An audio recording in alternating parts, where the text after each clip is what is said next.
Көтү әле яңа гына кайткан. Авылга таралган сөт исе. Бала чакның якты хатирәсе, ап-ак хатирәсе, сөт төсле. Кичке эңгер, әнкәм сыер сава 10 литрлы чиләк тутырып. Мин сабыр гына көтеп торам күтәртмә баскычка утырып. Менә әнкәм туктап калыр. Кузгалыр урыныннан сыер да. Дуга кылыр әнкәм эштән генә Худайның биргән бу сыйына. Аннары миңа таба борылып әйтер: "Кызым, бераз гына көт." Сузар гадәтенчә чиләгеннән чынаякка салып парлы сөт.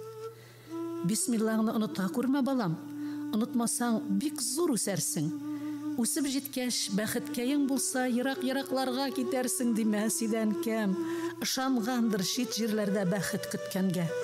Эштән генә җаны киселгәндер, рәхәт күрми гомере үткәнгә. Мин эчәм сөтне каударланып, борыныма куна күбеге. Бүтән бер җирдә юк парлы сөтнең шул бала чактагы кебеге. Әнкәм дә юк, сыер, парлы сөт тә, авылда елдан ел искерә. Җирдә яшәүләрнең фанилыгын зират кына искә төшерә.